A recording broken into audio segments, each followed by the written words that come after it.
Hello folks, welcome back to another lesson with Rivera Fine Art Studios.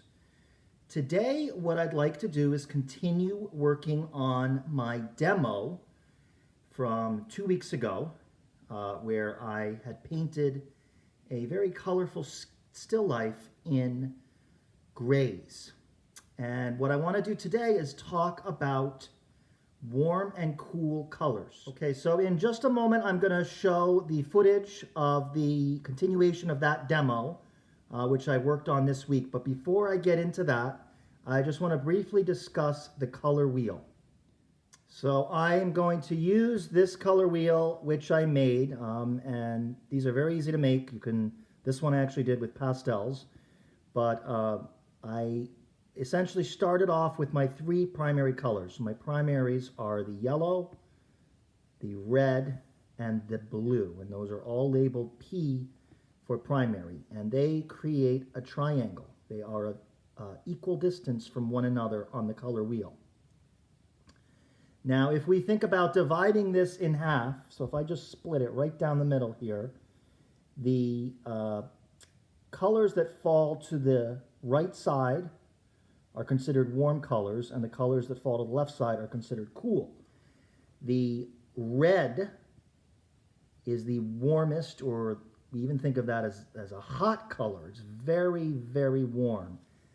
And the blue is the coldest color, and they are directly across from one another on the color wheel. As we start moving towards the yellow and the purple, the temperature shifts. So the yellow and the purple are considered more neutral colors. So if we take this concept and we apply it to different colors, let's talk a little bit about the purple. I'll start with that. If I think about pushing it more towards the red, I am creating more of a warm purple, a reddish purple. If I think about pushing it more towards the blue, I'm creating a cooler color, a cooler purple, and those are considered tertiary colors. So the purple is a secondary, and when I shift in either direction, whether I'm pushing it towards the warm or the cool, I am creating a tertiary color. So that is a variation of my secondary color, and that leans more towards one primary color.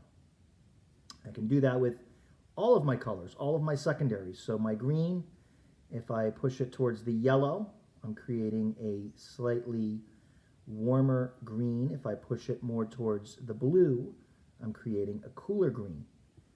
And obviously the orange, it's very clear, the yellow-orange here is much cooler than the red-orange. So when I talk about warm and cool colors, which I will be doing a lot in the demo that you're about to see, that is really a simple way of kind of breaking it down or thinking of it, conceptualizing it. Think about all of your warm colors leaning more towards the red and all of your cool colors leaning more towards the blue.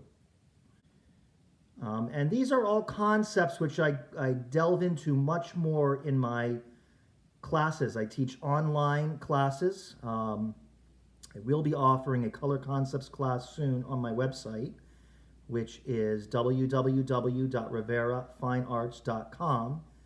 And the footage that you're about to see is an actual class where I gave a lesson on this topic.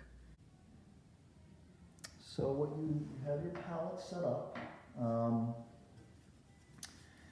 And you want to also grab your palette knife. So there's different ways of painting. There's direct painting, where you're just mixing your colors directly on the palette and applying them to your subject. And then there's indirect painting, where you work with semi-opaque or semi-transparent layers, and you get optical color effects because you have the color underneath reflecting through the additional layers. So I really like to do a combination of both. Typically, we've already set up our values. You have your grays all mapped out, your lights and your darks. And then what I did last week was I went in with direct color mixtures, and I'm still following my value pattern. So I'm trying to match the color to the value. But I'm really starting to think about warm and cool colors as I do this. And I'm thinking about how the light is affecting the warm and the cool. So what I discovered last week is, particularly with the lemon, that's really the area that I brought up to more of a finish, is the light part of that was definitely cooler because we have a cool bulb than the shadow side. The shadow side, I start seeing a little bit of orange towards the bottom. I'm getting some reflective color there. So what I want to do today is I kind of want to go back. I'm going to refine this area a little bit more, probably work on the apple as well. And I think what I'm going to do is actually some glazing, show you how the glazing works. And then I'll work on this apple in a more direct way, where I'm just mixing my color on the palette. So let me start with the lemon. Even now, some of these yellows to me still seem a little bit too cool. And this often happens when you're working with a grisaille, because you have the gray, even though I'm painting directly, the gray is still affecting it to some extent. It's coming through, and it's making some of the yellows look a little bit green. So I'm going to try to warm it up with a glaze. And in this case, I'm going to take that yellow that I had put down, my cad yellow light, and I'm going to throw it somewhere where I have a blank spot, maybe over here. So I've mixed, I have a lot of the medium on my brush. You really kind of want to coat the brush with the medium, saturate it, and then that will give the paint more of a flow. You can see that just really glides very easily. What I'm going to do though is, looking at this yellow just by itself, still very cool. So I'm going to warm it up by adding a touch of my cad red light. So the red is a way to warm it up, but a little bit goes a very long way with the red. So you got to try to get those ratios right. And a lot of this is just visual. I'm just looking at it. I don't have a percentage worked out in my mind. I'm just looking at it and seeing what works. Now, the thing about glazing, what's tricky about it is whatever I have on the palette is going to look very different when I put it up on the painting, because I'm looking at this transparent color over the wood, which is different from the lemon, the color of the lemon that I've painted already. So let's just see. I'm going to start with that, and I can always adjust as I go. But definitely warmer. You can see it has more of an orange quality to it. Probably a little bit too orange. So what's nice about a glaze, if I mess up, I can just wipe it right off. So it won't affect any of that underpainting because that's all dry.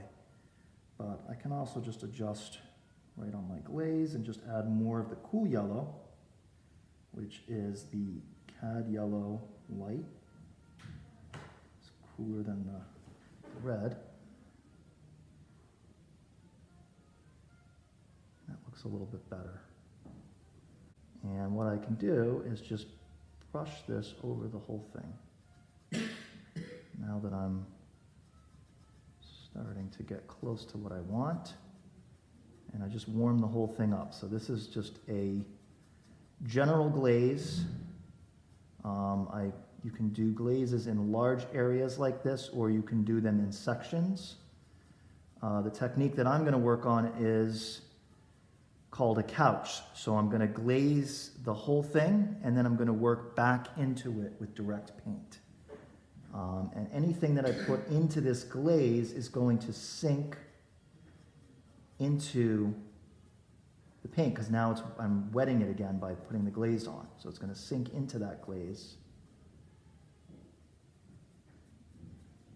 And that's going to affect anything that I add at this stage.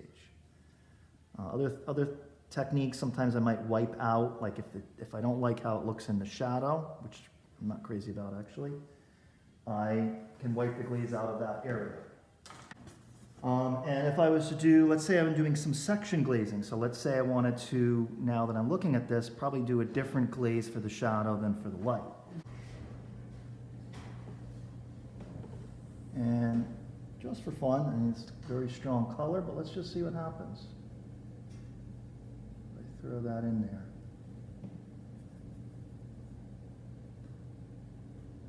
Definitely gives me a nice warm red.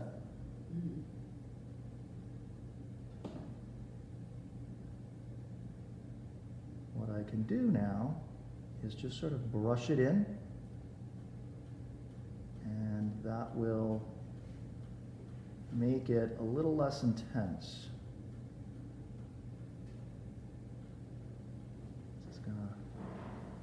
Some of that undercolor is going to come through.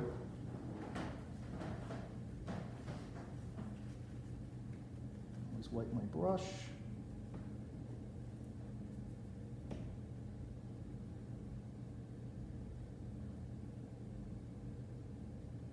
A little bit strong, so I can add more of my yellow back into that.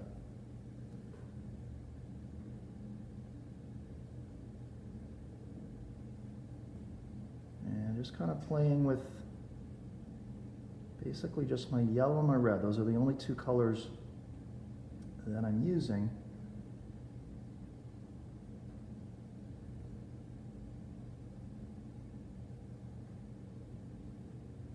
And it's definitely starting to bring the red into that. I'm still going to put more yellow. Just a little more intense. What I want. So basically what I'm thinking about is the yellow is cooling it down and the red is warming it up. So I'm kind of playing with that warm and the cool just with those two colors. If I wanted to really push it cooler, I could always add a blue, but there's no need to go that cool.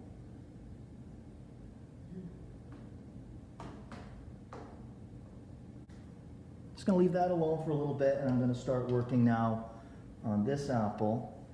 And with that, I'm going to work directly with my colors. So I'm going to switch back to my palette knife, and I'm going to do my mixing with my palette knife.